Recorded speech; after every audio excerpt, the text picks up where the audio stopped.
Joshua McDougall, your legal services. What's up, my man? How you doing? I'm good, man. How are you? I'm good. Thanks for coming on the show. Thank you for having me. We have to give out a shout out to Western Hill. We're a Western Hill product. Absolutely. Absolutely. Born and bred. Yeah. We loved it. Yeah. We left it, but we're always there for it. But we go back. Every chance we get. Do you go drive? Do you drive once in a while? Yeah. Yeah. I drive the Benz doing through that. it. 59 Riker out through Powerview. Yep. Yeah, man. So I listen, man. Any person that I bring on, I handpick, and I've always wanted to bring you on because, you have a story where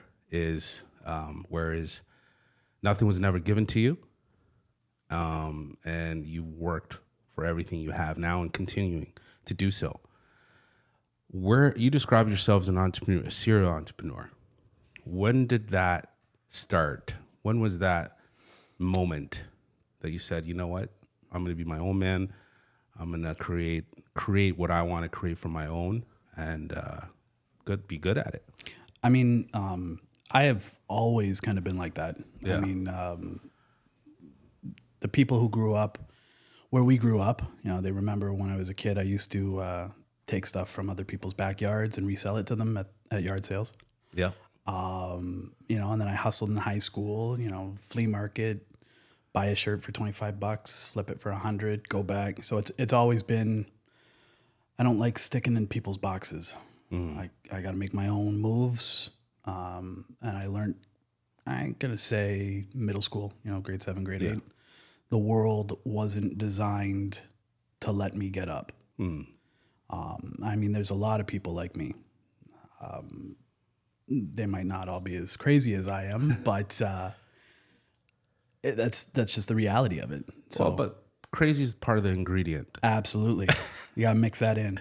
Yeah. So I guess, the normal route to anything was education, right?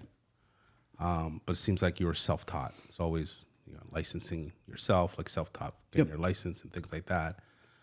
Why not traditional school? Why not, it's expensive too, right? Yeah. So, I mean, I went to work pretty young. There were responsibilities in my house. I helped my mom pay bills early. Room and board was an automatic. So there wasn't money laying around for traditional school. And, when you hear that in grade 9, you don't know things about OSAP or loans. You just hear there's no money. Yeah. So you kind of make a mental check, like that's never going to happen. And then, you learn through guidance counselors and all that stuff that is a possibility. And then life took a turn and I had a kid at 17. So I had to forfeit my opportunities. One of those life moments. Yeah. And just you get clapped to the left and it is what it is. Yeah. But, and I took sole custody of my daughter when I was 18. I raised her. And then, entrepreneurial positions was really the only thing that allowed me the flexibility to raise her and gave me the opportunities to thrive with the specific skill set I have. Right. And you didn't run from that. No, I embraced it. You embraced it. Where do you get, so, a lot of these things is influences. Is it through, most of the times our environment, but most of the time is, it's people that are closest to us. I know you think very highly of your grandfather. I want to mention him. What are some of the things that he's taught you to brace for life? He was a World War II vet. Okay. And so growing up, I didn't have a dad. He was kind of the closest thing I had. So his big thing was you got to fight for everything. That's just the reality of it. I mean, he slaved away as a carpenter, master carpenter, and then worked in the factories. But back then, I mean, entrepreneurialism wasn't supported. It wasn't, propped up the way it is today and pushed and approved. Right. So he was put into a system, but it's still the same ingredients. It's still the same ideals that you work for everything or you have nothing. That's right. And unfortunately, that's a systemic thing that we've lost as a culture over time. We have this kind of idea that everything has to be ours like this, Entitlement. Yeah, we showed up, so therefore we need to have it. But yeah, he was big, gave me a little bit of grit. Yeah. Scrap. Yeah. And he built one of the first houses in Western Hills. Ghetto. So, yeah. Whereabouts? Yeah, Flower Street. Wow. Yeah. Corner of Flower and Pelham. Yeah. Yeah, I know where that is. You think back right now. It's my exits. Yeah. Interesting. So now it all makes sense with with the charity that I'm on board with on the board of directors on. Let's talk about that because it's actually a nice segue to how you grew up and what you're seeing now because it's for young people especially. Yep. Can you talk a little bit about the charity and why you've founded it? Absolutely. Yeah. So, UIDF, underprivileged youth development. The kind of the Cole's notes to it is, you said it nicely. Crazy is one of the ingredients. Have to, but unfortunately, a lot of kids don't have that, and it's funny to be able to say that because that isn't an ingredient that a lot of kids have, they get weeded out by society constantly pushing on them. They constantly get roadblocks, and it just defeats them over time.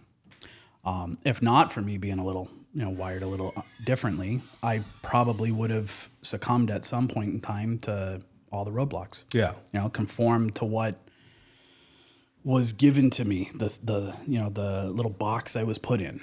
Yeah. So it was created so that we could provide or help assist kids who were given a dynamic that they didn't ask for, they didn't create. And that doesn't necessarily mean mom and dad or grandma and grandpa, they did wrong. Right. It just means they couldn't get out of the box. Right. So why do we automatically expect our kids to stay in it? And we don't. Right. No parent wants their child to have exactly what they want. They want them to have a little bit more. So the foundation was designed to give an edge to the kids that didn't have, the mentally imbalanced edge all by themselves. Yeah, is the reality of it. And I resonate with that from my personal life as well. If it wasn't certain programs on a Friday night, I'm like, my goodness. Yeah. Right. Yeah. Be in the system pretty quickly. So it's an opportunity. We create opportunities basically to usher in programs, whether it's financial literacy or just even experiences that they wouldn't ever get a chance to experience. Yeah. Sports is always a big one. Yeah. And most people talk about how basketball is the most inexpensive sport, but when you think of the cost of a decent pair of basketball shoes, yeah, to a family that is pinching pennies in a constantly overinflated society, there's no money for basketball shoes.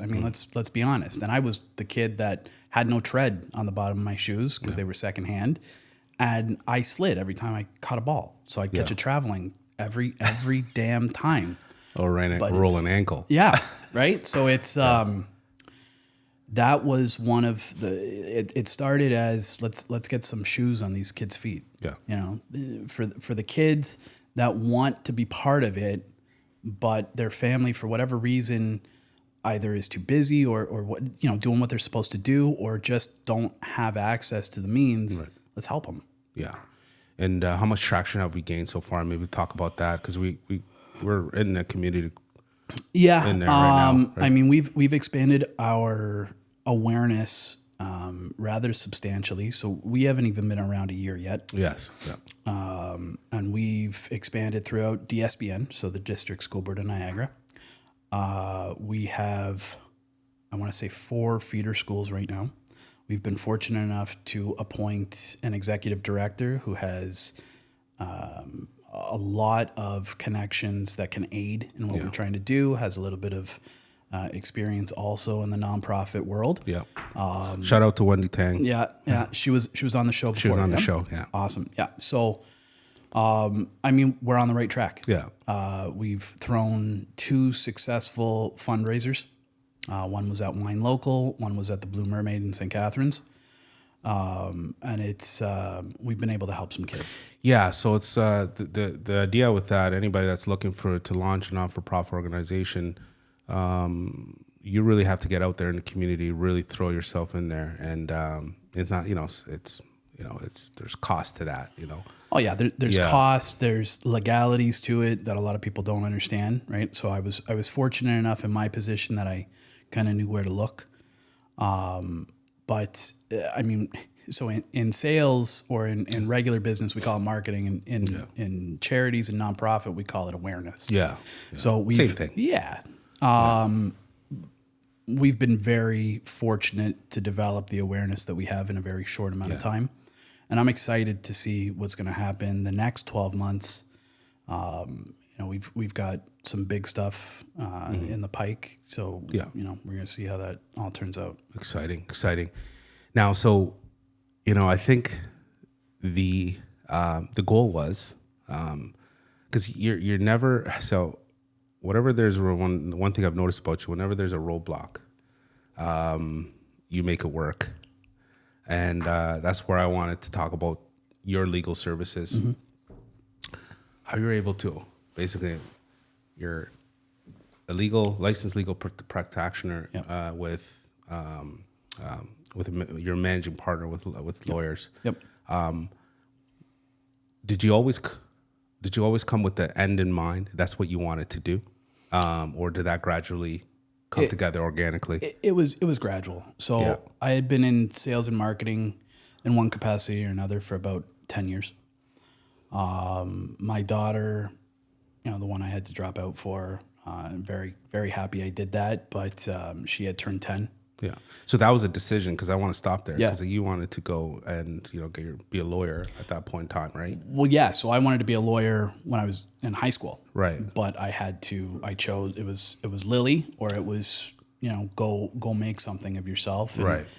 I grew up without a dad. So it was extremely important to me that my daughter, whether she was planned or not, whether I was prepared for her or not, she had me. Right. So I chose her. And then when she was 10 and, she could spend an hour, after school by herself kind of thing, I had a little bit more flexibility. Absolutely. Sales and marketing was just burning me out. Yeah. And I looked into it. And Ontario is this... This is the part I like. Well, I mean, Ontario is this odd melting pot of law where we put together statutes and legislation, and there's always loopholes. Yeah. There's always loopholes. So in Ontario, and only Ontario, paralegals are licensed in the same fashion that a lawyer is.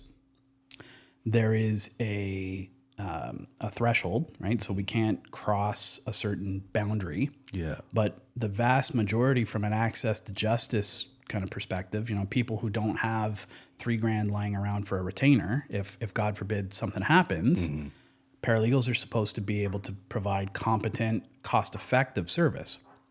So I said, all right, a paralegal can have their own clients. Yeah. I'm not just going to be an assistant for a lawyer, because I'm just not going to be anyone's assistant. And I can own my own firm. Yeah. So I did that. I went through school. I went through my internship, and I built a business. I developed a brand. I was known in the courthouse. I picked up criminal clients. Fortunately, the way we were raised, a lot of the guys that were in there that probably shouldn't have been in there, they knew me. So I mean, It was it was a kismet fit. right. And then because there is that threshold that I can't cross, and I always explain it. It's rather cavalier, but all people understand it. You get charged with murder, you got to go to a lawyer. You get charged with assault, you can get a paralegal. Same thing. So for everything that fell outside of what I could do, I was having to refer it to lawyers. I got sick and tired of leaving money on the table. That's right. So at the time, the Law Society's bylaws, which is what governs us, said that any practitioner could hire any practitioner. Though at the time, I don't really think they thought that a paralegal would have the backbone to do that. That's right. Or the grit, Yeah, yeah, or the crazy. yeah. But so at the time, the bylaws loosely allowed it. I mean, I'm always more worried about what something says I can't do, Right. rather than what it says I can. Right? There's Well, a that lot makes you. not That's said. what makes you a great legal mind, right? That's literally why people hire you. Yep. Yeah. So at the time, I hired a lawyer. Shortly thereafter, the Law Society changed the rules. They said I had to make him a partner. Again, they didn't, quantify what a partner meant. So Jeremy got 5% of the firm, and from there we expanded. So now, we're at 4 offices. There's 7 licensees, 4 paralegals, 3 lawyers. We're working on 2 more lawyers right now. Yeah. Another office. We're buying up as many offices as we can, and we have our hands in pretty much everything. Right? So that's what I wanted to talk to you about, because it's, there's one wheelhouse, which is, legal services, your legal services. It's in the name, but you just don't stop there. You went back to your entrepreneurial career, really, when you think about it. Yep. You've started many different businesses. Yep. I don't think I've ever, maybe it's common, but I don't think it's common. You run it like a business. You're not just, barricading yourself just to law. Yeah, it's not one thing or another for me. So you got many different businesses that you're looking at. Can we talk about those? Because that's actually, it's important. Absolutely. Yeah. So I developed a holding company. It's called Platinum and Gold Holdings.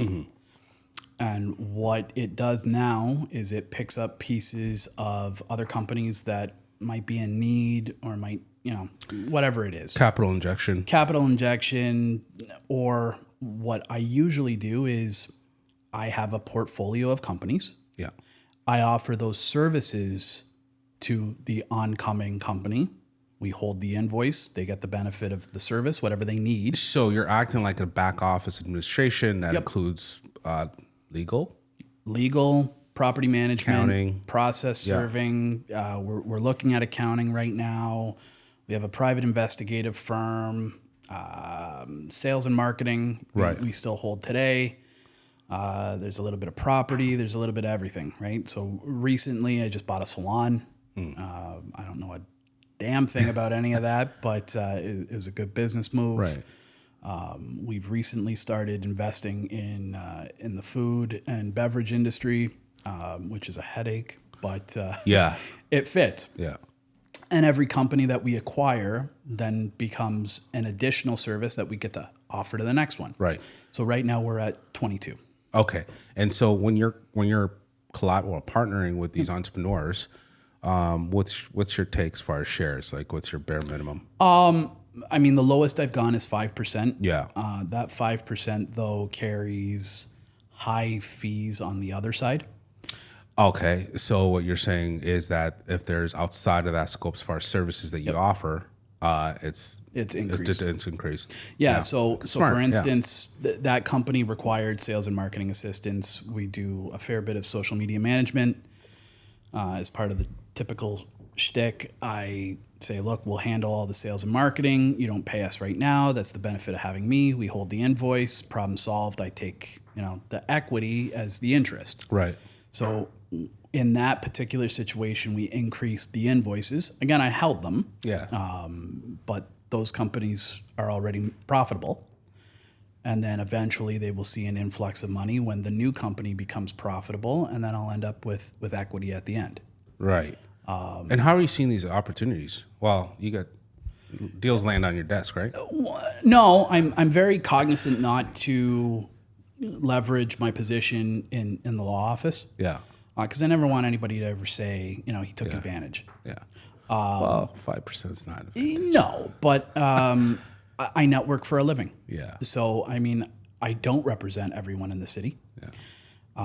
And there are times where, I always explain the relationship between a licensee and a client like a marriage. Mm-hmm. Sometimes it's a non-starter. Sometimes it works for a little while and then it fades. Sometimes it's good forever. So in the times where it works forever, those people are never going to come to me. So you're saying there's It's not always a honeymoon stage. It's not always the honeymoon stage. It's just not. I get But that. so I mean, those are still connections though, Yeah. and we leverage those and we move forward for the betterment of them. Yeah. You know, they get the benefit of all the services that they either didn't realize they needed or that they aren't in a position to be able to afford because they're a startup or, you know, whatever it is. They got a ton of AR, which is where our collection agency comes in. But you know, effectively, whatever you need, I'm going to get it for you. Right. So it's a one-stop shop, basically. Yeah. Yeah, yeah, and that's what I'm trying to create as well. You know, I got my mortgage business, I got my insurance business, Yep. Got business financing as well. Yep. To be able to create an opportunity where one client can always address at any point in time their situation at one contact, I think it's an advantage. Yeah. But there are naysayers that say you got to focus on, you got to stick with one thing. What do you say to the folks? I get that a lot. Look, I see the benefit of focus. Don't get me wrong. Yeah. And for most people, that is the prudent and appropriate move. For most people. For most people, That's for them. that's for them. Right, That's right. not for me. Yeah. My mind doesn't act like that. And again, I'm not going to stick in that box. Yeah, it's about knowing yourself, Yep. what you can handle. Yep. And execution and everything else. Absolutely. And growth. My goodness. Yeah. Growth. Growth. That's You it. know, Yeah. So with your legal services, what kind of law that you guys practice? I think it's criminal. It could be litigation. Can you talk some of the offerings? Yeah, so it's quite literally one-stop shop. I say that, but I always get the response of, "Well, do you guys do this?" And then I have to reiterate everything. The only area of law we really don't touch is WSIB. Why? It acts different. It's a tribunal, so it's supposed to operate under certain rules, but it doesn't. There's different timelines. The clients don't have money, so you operate on contingency. And so what you end up with realistically is a lot of these niche practices where that's all they do is WSIB. Right.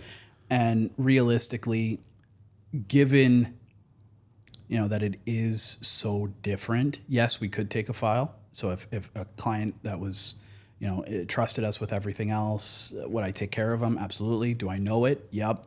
But it's out of the norm. So it is in their best interest for them to go to one of these niche practices where that's all they do, Right. rather than being the one-off for us. Gotcha. So, but then you do real estate, litigation. Yeah. So we've taken to representing a lot of developers. Okay. Yeah. So intensification and infill are big things now, especially with the new Ford legislation. Gotcha. So what happens is our developer clients will purchase a house that has tenants in it. We'll kick the tenants out. We'll handle the real estate transaction to get them in. We'll deal with the financing kind of terms. We do a fair bit of private lending as well through the firm. Sometimes we'll even help facilitate the sale. We deal with a little bit of real estate as well. We'll deal with the contracts for the contractors, then land use bylaw with the city, everything. Terrion servicing. We just did a deal in Windsor where it was it's a 35 That one? estate lot. Yeah, we're still working on it, but we got the foundation. Let done me know. on I it. got a plug, by the way. That's it. But yeah, it's it's literally just meant so that our clients don't have to make 18 calls to deal with one thing. Well, talk about the time cost when it comes to developers. Like they go through hell, don't they? Yeah. A lot of red tapes. Oh yeah. I mean, especially when the largest issue I see is that no municipality is the same. So every city has the ability to make and install their own rules.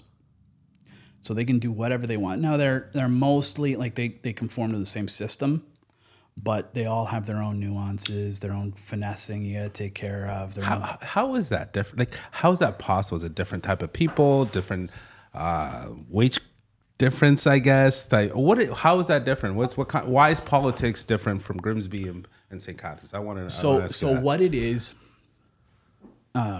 without going too much into the law of it, Yeah. but the Municipalities Act is what empowers cities to have their council, Okay. and everything that comes with it. So city council makes and creates bylaws depending on the needs of the constituencies. Yeah. So, for instance, the needs of the populace of Grimsby is much different than the booming metropolis of St. Catharines. Gotcha. So, city council has to be cognizant of that. And then the region kind of steps in, and the region has council, and they kind of make sure that everyone is sticking to the same general conformity. And then, from there. Well, I get it. That's how you govern, and it makes sense to me. Yeah. It's aggravating, but it's aggravating. So that's difficult for builders, right? Yeah. And I mean, for landlords especially. Yeah. Because if you've started your career as a developer and you've started in one city and then you move somewhere else because it's a good cap rate or whatever it is, you're not dealing with the same rules. And so then you're kind of sitting there going, what the hell? Yeah. I mean, this was fine here. What do you mean? Like, why are you doing this? And then you deal with bridge financing and all that nonsense. So we've had a couple of cases where the developers end up with $60,000 holding rates, and then they think I did it here and it took me 3 months, so I'm good with possibly $180,000 in fees, good with it. But then there's this hang up or there's this hang up, and then don't forget the appeals for the public for land use bylaws, and then you got to go through the tribunal, which is a year. So it's nasty. I mean, it could bankrupt. Yeah. Yeah. Well, talk about pressure. Yep. And that's one of the many reasons why we do everything. Yeah. Because if you're only dealing with one office for real estate and then the other office for the land use and the other office for the lending, well, they're not talking to each other. No. Familiarity on a file is everything. Yep. And people have to realize that. And that's where the value add is, I guess, Well, yeah. And I mean, so my one partner, Jeremy, and I saw it very early on, especially in criminal law, because that was my primary practice starting out.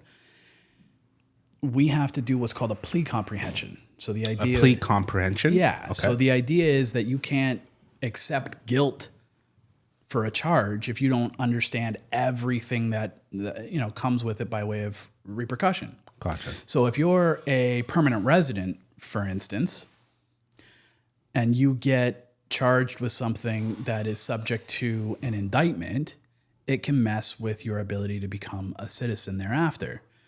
And if you're not a PR, and so if you're just on a visa, right, and you get charged or convicted of certain charges that carry subject maximums, you're gone. But the criminal lawyers... Like deported. But the criminal lawyers don't know that. They don't practice immigration. So they say, look, this is a great deal as far as the criminal aspect is. I endorse you taking this as long as you're okay with it. But they don't understand the repercussions of the immigration side. Right. So, and that kind of made us start thinking. And then we started practicing immigration. And then, again, if you have domestic law issues, right, where there might be an assault, there might be whatever, right, that impacts your family law cases. So while you're, in business, you're coming up with opportunities where you fill in the gap. Yeah. Well, we're trying to, right? Yeah. And it's all about helping the client. Yes. Right. Making sure that they don't have to go anywhere else. All right. It's a pain. It's a pain. It's a pain. It's a pain, but it's a relief at some point. Well, for your clients, yeah. For our clients, yeah. But I mean, though, for the client that has to go, to 6 different offices just to deal with one primary objective. Right. I mean, it's nonsensical. That's right. So, what's one of your favorite companies that you're venturing now? That's exciting. Right now, I'm in the stabilizing mode. Okay. So, as I mentioned, a lot of the companies are we hold the invoices for them from the other ones. So right now I'm trying to get all those companies up to the point where they are stable. All of the invoices are being paid both past so that the other companies see income, Right. and then moving forward so that, everybody's happy. So right now, I mean, I was looking at possibly getting into the alcohol business. There's been a difference of opinions, or I guess personalities, and I'm not really too keen on that at this time. Yeah.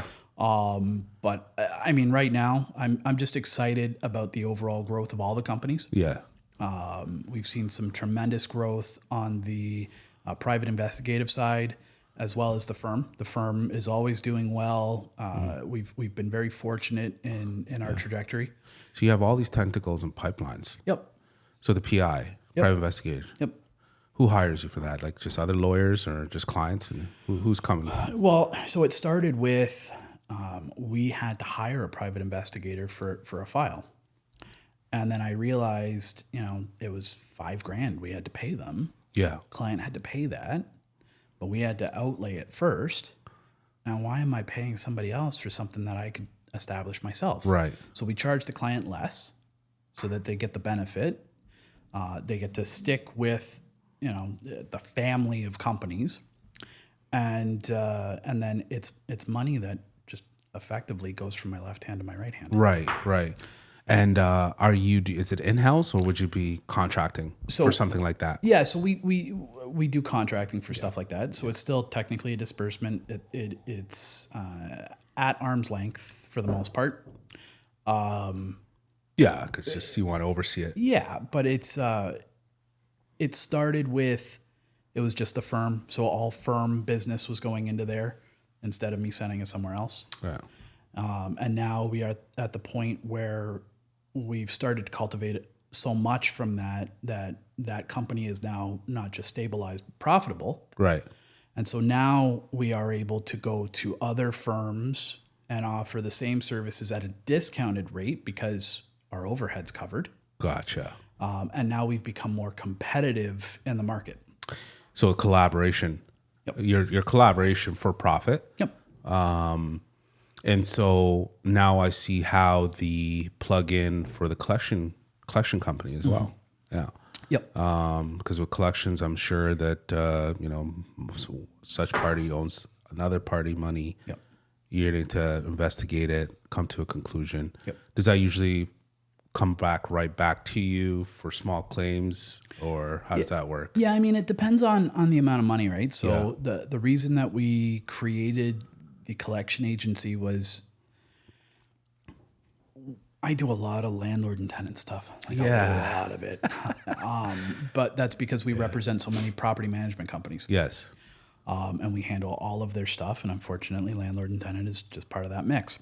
Yeah. Some of the orders that a landlord will get does not justify enlisting and engaging legal counsel.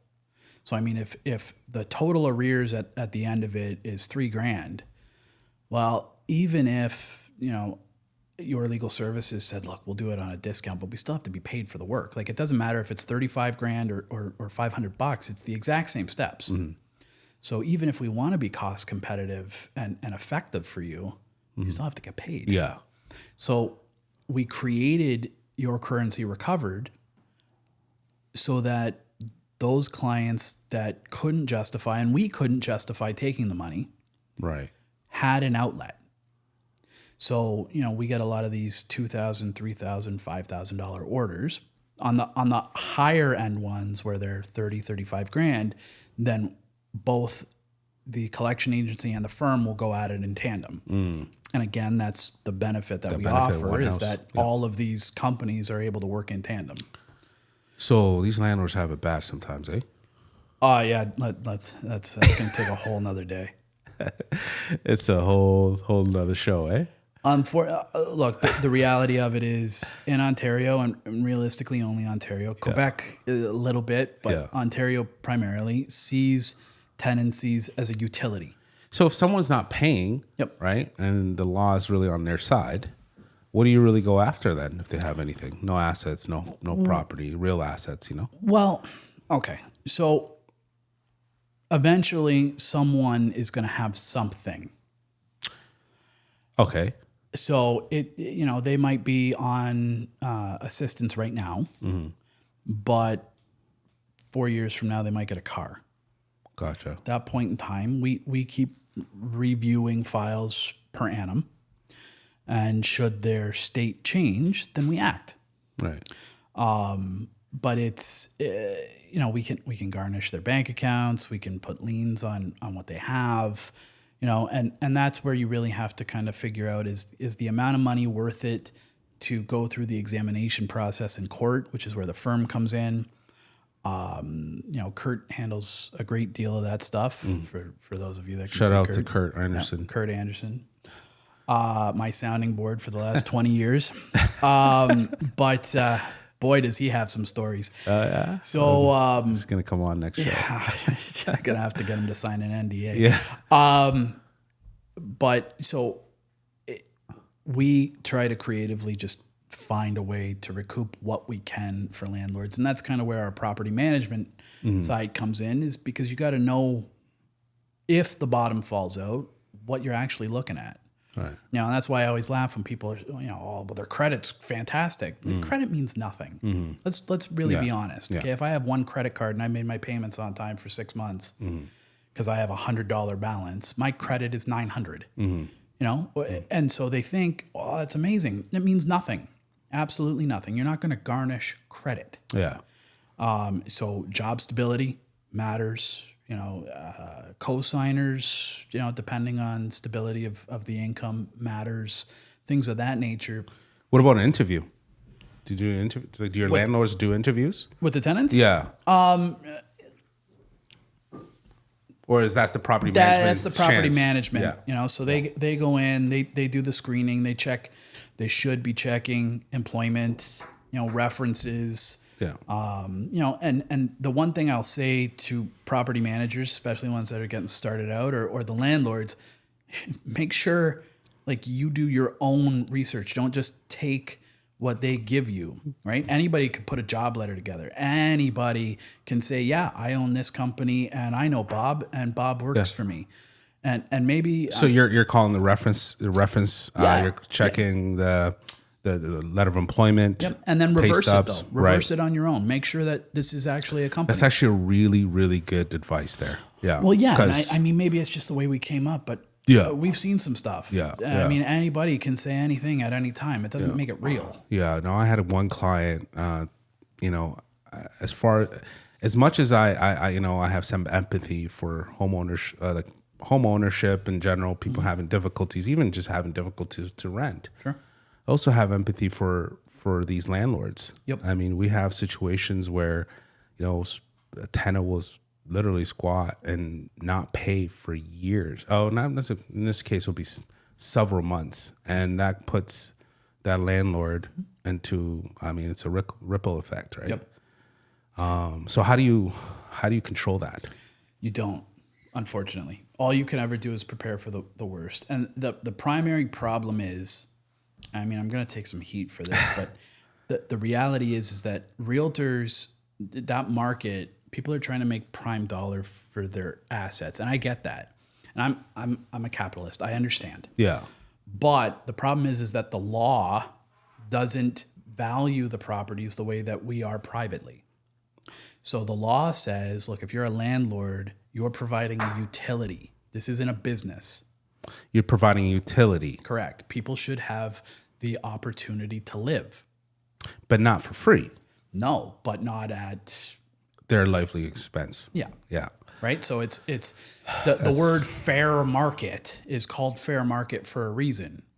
And there's nothing fair, especially with the Ontario real estate market, right? It just keeps booming. And every time and income levels is not keeping up. Right. So that's another issue. Yeah. And then that becomes the whole issue of, do we raise minimum wage again? And then you're snuffing out the small business guys. Right. And then there's not enough money. And it's a nasty cycle. Right. So are those some of the changes that you wanted to? I think you went for Law Society bench. Yeah. Can you talk about that? What's some of the things that you wanted to change or just advocate for? Yeah, I mean, just from the Law Society's perspective, I mean, there are issues in any profession. Let's just be honest. You know, no mortgage broker, no real estate agent, no insurance agent. No one ever likes their regulating body. It just is what it is. That's a fact, people. It's fact. It's like HR department at your job. No one likes them. They're just there. They have a job to do, and I appreciate the job. Now, the issue from where I'm sitting, and I mean, it was echoed by quite a number of people, is our law society right now has too much time on their hands. So they are diverting funds to what I've called administrative overreach. Yeah. Which is where you get a complaint about, somebody yelling at a client, and it turns into a 2-year audit. 2 years. Yeah. So it's things of that, and I'm being facetious, but it's, Now, is it 2 years because they don't have the capacity for it, or is it just they have too much on their hands? and again, I'm being, I'm embellishing a little, but it's, it turns into something unrelated. Gotcha. And it's, how much time do you really have on your plate if that's what this is becoming? So our law society complaint system is designed for the public to protect them, not to check up on us to make sure that we conform to the box they want us in. And so there's now the argument of ideologies and political aspirations and all that nonsense. And that's not what any regulating body is designed for. I mean, I don't think Pfizer ever, said how you need to feel about diversity. Yeah. But ours does. Right. So it's that kind of argument. And then there's, stuff on the paralegal aspect, and it's, it's just political. Well, let me ask you a question. So I guess they're only reactive when there's an actual complaint from. Yeah, I mean, there's 80,000 some odd licensees. Right. So it's kind of like whack-a-mole. If the head don't pop up, they're not worrying about smacking it. But if it does, they're coming at you. They're ready. Right. And then they're going to drag you up and they're going to smack you again just to make sure you're dead. Yeah. So they're reactive. Extremely reactive. Not proactive. That's frustrating. And I mean, there's mandates that they're supposed to be proactive. Unfortunately, COVID kind of messed that up. So I don't blame them for being reactive, but it still needs to conform to the scope of the issue at hand. Right. Right. And I mean, that's frustration that's, again, been echoed by a lot of people. There was an entire slate of lawyers called Full Stop that really dedicated themselves to being against bloating of spending and, Stuff reining like that. in, stuff like that. So Nice. So what's the next 5 years for your legal services look like? I'm very cognizant of the fact that I can't get much bigger and provide the same style of service for my clients. Nice. So I'm not going to ever cross that, into large-ish firm. It's not going to happen. We'll probably tap out around 12 licensees in total. Yeah. So you're hedging on when it comes to that, I think you're hedging on volume. Meaning, with certain big firms, let's say on Bay Street and stuff. Sure. Like that, I mean, they only need a couple handfuls of clients, really. Yeah. And that's it. So you're hedging on maybe more files at a medium-sized law firm, or yeah. So, we characterize firms based on number of licensees. okay. So, I mean, a large firm is anywhere from 30 to 500. So it's a massive. 30 to 500. Yeah. Okay, that's a big difference. Mid-size is anything 6 to 30. Gotcha. So we are technically mid-size. Very, very proud of that. We are the only, and I've done my research before I said this. We are the only full-service mid-size firm from here to Toronto. And honestly, even then, certainly in Southern Ontario. And it's our willingness to understand law proactively, right? So if I want to take on clients in criminal income compensation board, I read up on it first before I act. And then I start advertising for clients. And then I bring in a couple, and then I get referrals, and then I build that specific area. Niche, yeah. We're the only ones that do it. So a lot of law firms, and I have to make the distinction between legal services practice and law firm. So when it's paralegals, it's legal services practice. Law firm is the practice of law. Gotcha. Which only lawyers can do pursuant to the way the laws are written. Gotcha. But because we have lawyers, we are a law firm. Right. Most law firms don't hire paralegals as litigators. They're hired as high-end assistants. Our practice says if you're a licensee, you're arguing, or else we could just get a clerk. Right. So we offer everything that is within a paralegal scope, which is all the lower courts, all the stuff that needs to be cost effective for access to justice, all that kind of stuff. And then we also offer everything in the higher courts, right? So we've got some stuff in the Ontario Court of Appeal right now, the Divisional Court, Superior Court. We haven't yet gone to the Supreme Court, but one day maybe. Yeah. But next 5 years, I mean, I'd really like to install maybe a second in command, kind of takes some of the weight off of me a little bit, and practice more. Right now I am I'm the fixer. Yeah. Right. Yeah. So for those of you that watch Suits, I am Jessica Pearson, Lit, and Harvey Specter all rolled into one. Yeah. It's exhaustive. I've dealt with your office. Yeah. So I've got the most files, I got the most billables, I'm making the most moves, and I'm fixing the most problems. Right. So growth, I think you're happy with.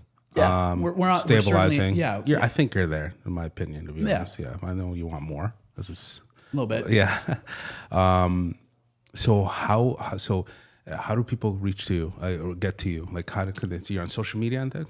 All of the businesses are on social media. Yep. So shout out to Alphatel Direct, my first business that handles all of the social media management for all of our companies as well as others. So we do it all. So the firm has LinkedIn, Facebook, Instagram, a couple others. I couldn't tell you. I'm not on it. But the messages get to me. Our website, they can email me. They can phone call me. Send a carrier pigeon. I'll find you. We'll figure this out. Amazing.